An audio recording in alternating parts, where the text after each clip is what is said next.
जय श्री राम।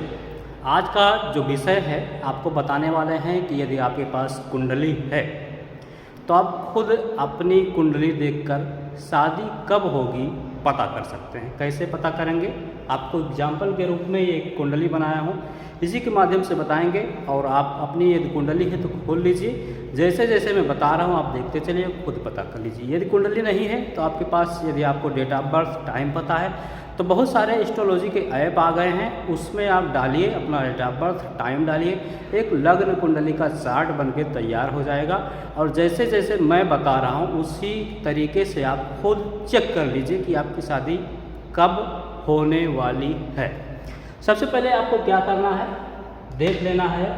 देखिए, ये जान लीजिए, ये जो भाव होता है, जहाँ पर 1 नंबर मैंने लिखा है, ये प्रथम भाव होता है। प्रथम भाव यानी पहला भाव, इसे लग्न भाव भी कहा जाता है। अब मैंने यहाँ पर 1 नंबर लिखा है तो आपकी कुंडली में कोई ज़रूरी नहीं कि 1 नंबर लिखा होगा, 1 से लेकर 12 तक कोई भी अंक लिखा होगा। लेकिन अंक कोई भी लिखा हो, ये जो भाव है, ये जो खाना है, ये प्रथम भाव ही होगा, पहला भाव ही होगा, अंक कोई भी लिखा हो। मैंने 1 नंबर लिखा है, आपकी कुंडली में कोई भी लिखा हो, लेकिन इसे प्रथम भाव ही कहा जाता है। अब जब ये प्रथम होगा तो 1 2 3 4 5 6 7, सातवां भाव ये होगा। अब मैंने 1 लिखा है इसलिए 7 नंबर यहाँ पर आया। आपके कुंडली में कोई भी अंक होगा लेकिन सातवां भाव यही होगा। सबसे पहले आपको क्या देखना रहता है कि यहाँ पर सप्तम जो भाव है, कौन सी राशि लिखी हुई है। अब आपको ध्यान देना, आप सोचेंगे राशि कहाँ है, तो ये जो नंबर लिखा है यही राशि है। यहाँ पर राशि का नाम नहीं लिखा होता है, राशि का नंबर लिखा होता है। ठीक है, अब मेरे में मान लीजिए कि 7 नंबर राशि लिखी हुई है। ठीक है, तो 7 नंबर आपकी कुंडली में कोई भी राशि यानी कोई भी अंक लिखा होगा। अब मेरे में 7 नंबर राशि लिखी हुई है तो 7 नंबर के स्वामी कौन से हैं इसको हमें देखना है। अब इस हिसाब से मैं देखूंगा तो मेरे जो नंबर लिखा हुआ इसके स्वामी शुक्रदेव हैं।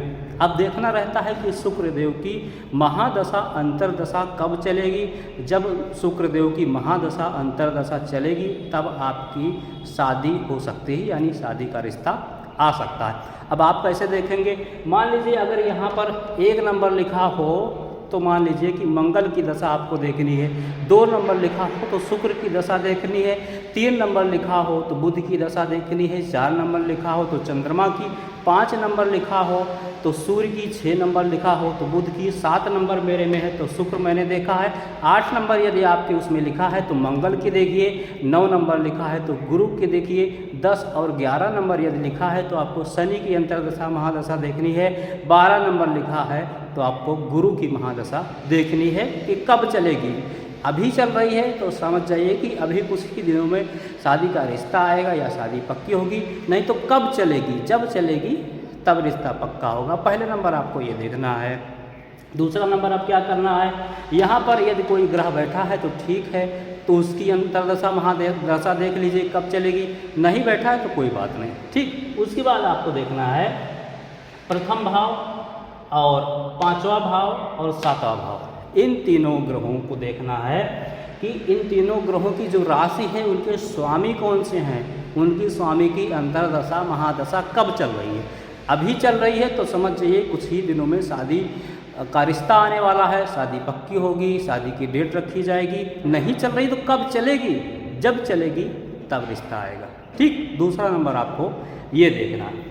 तीसरा नंबर आपको देखना है कि आपकी कुंडली में शुक्रदेव कहाँ बैठे हैं, यहाँ यहाँ यहाँ कहीं भी किस खाने में बैठे हैं। जहाँ बैठे हो वहाँ से आगे 7 नंबर आपको देख लेना है। मान लीजिए कि यहाँ पर मेरी कुंडली में शुक्रदेव यहाँ पर बैठे हैं। अब मुझे 7 खाना आगे जाना है तो 1 2 3 4 5 6 7, ऐसे 7 खाना आपको आगे आ जाना है। जहाँ कहीं बैठे हो, यहाँ बैठे हो तो यहाँ से 7 खाना, यहाँ बैठे हो तो यहाँ से 7 खाना। मेरे में यहाँ बैठे हैं तो यहाँ से आएंगे 1 2 3 4 5 6 7। ठीक, 7 और खाने में आएंगे और फिर देखें कि कौन सा नंबर लिखा हुआ है। जो नंबर लिखा हुआ है, मान लीजिए कि मेरे में 4 नंबर लिखा हुआ है तो 4 नंबर के जो स्वामी होते हैं वो चंद्रमा होते हैं। अब आपके में कौन सा नंबर लिखा हुआ है, मैंने नंबर बता दिया, उसके स्वामी भी बता दिया है, आप चेक कर लेना। मेरे में 4 नंबर लिखा हुआ है। ठीक है, यहाँ से मैंने 7 नंबर आगे आया तो 4 नंबर लिखा हुआ है तो मेरे में चंद्रमा होंगे। मैं देखूंगा कि चंद्रमा की अंतर्दशा महादशा कब चल रही। आपको देखना है जो भी नंबर हो उसके स्वामी मैंने बता दिया है। ठीक है, आप देखिए कि उस स्वामी जो हैं उनकी अंतर्दशा महादशा कब चल रही है। ये 3 पॉइंट आपको देखना रहता है। इससे आप पता लगा सकते हैं कि आपकी शादी किस वर्ष में होने वाली है। ठीक, तो ये जानकारी थी कि शादी कब होगी, कैसे पता किया जाए। अब वीडियो अच्छी लगी तो वीडियो को लाइक करें, चैनल को सब्सक्राइब करें। जय श्री राम।